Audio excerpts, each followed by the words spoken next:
สวัสดีวันนี้มาพบกับพระสีโหวุ้นประเสริฐเส้นเก่าเส้นเคยเนาะพระสุสิภามารูปมาส้มตามบรรยากาศตามทงไห้ทงหน้าเนาะว่าบรรยากาศตามทงไห้ทงหน้าย่ำเมื่อไรน้อยย่ำพกมงย่างเนาะของวันอังคารวันที่25 เดือนที่8 2026ไล่เอาภาพบรรยากาศตามตรงให้ตรงหน้าไม่รู้ให้สมให้FCลาวไทยต่างประเทศเขาดูเขาสมส่องยูทูบของพระซีโฮ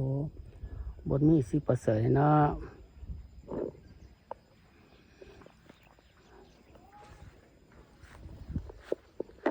ภาพบรรยากาศตามตรงให้ตรงหน้าไม่รู้ให้สมให้FCลาวไทยต่างประเทศเขาดูเข้าสมส่องยูทูบของพระซีโฮบนมีสิประเสริฐเนาะ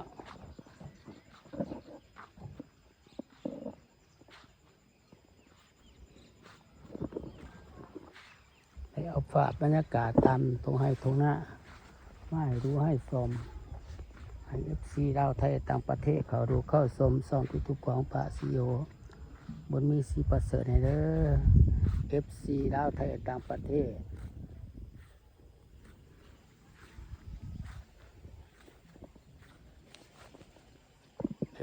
ลาวไทยต่างประเทศเนาะเข้าดูเข้าชมช่องยูทูบของพระซีโฮวีประเสริฐเนาะ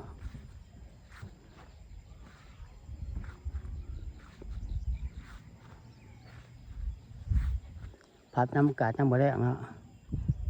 ได้เอาภาพบรรยากาศตามตัวให้ตรงหน้ามาให้ดูให้ชมให้FCลาวไทยต่างประเทศเขาดูเข้าชมช่องยูทูบของพระซีโฮวีประเสริฐเนาะ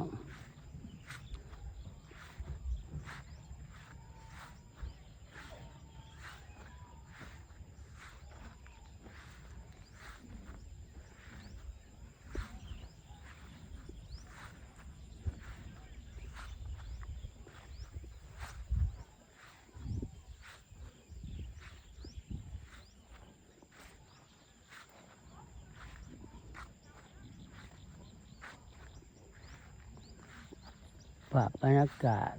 สวยๆตามตัวให้ตรงหน้าเนาะหน้าบกใหม่เนาะได้เอามาให้ดูให้ชมให้FCลาวไทยต่างประเทศเขาดูเขาชมส่องยูทูบของพระซีโฮบนมีสิประเสริฐเด้อกดไลค์กดแชร์เนาะกดติดตามเนาะเป็นกำลังใจให้พระซีโฮบนมีสิประเสริฐเด้อ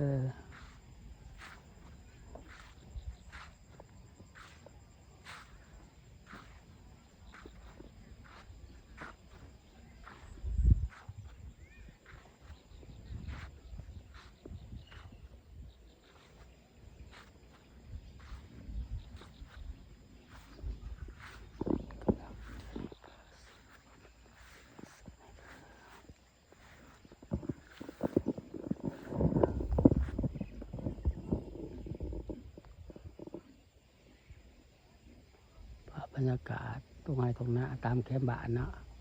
ไล่เอามาให้ดูให้ชมให้FCลาวไทยต่างประเทศเขาดูเข้าชมส่องยูทูบของพระซีโฮบนมีสิประเสริฐเนาะฝากติดตามเด้อ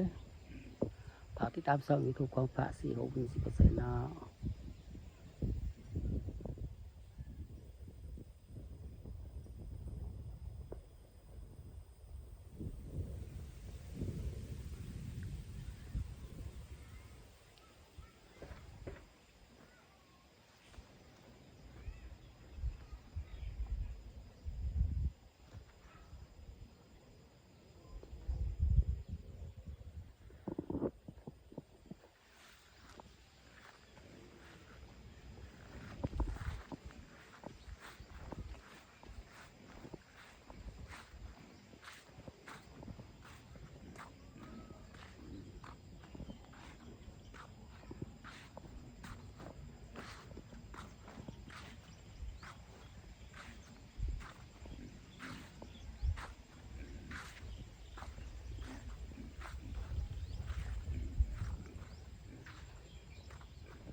บปะบรรยากาศตามตรงให้ตรงหน้า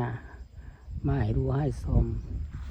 ให้เอฟซีลาวไทยต่างประเทศเขารู้เข้าชมส่องยูทูบของพระศรีโหด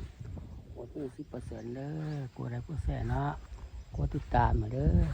เป็นกำลังใจให้พระศรีโหดบุญ10%เนาะ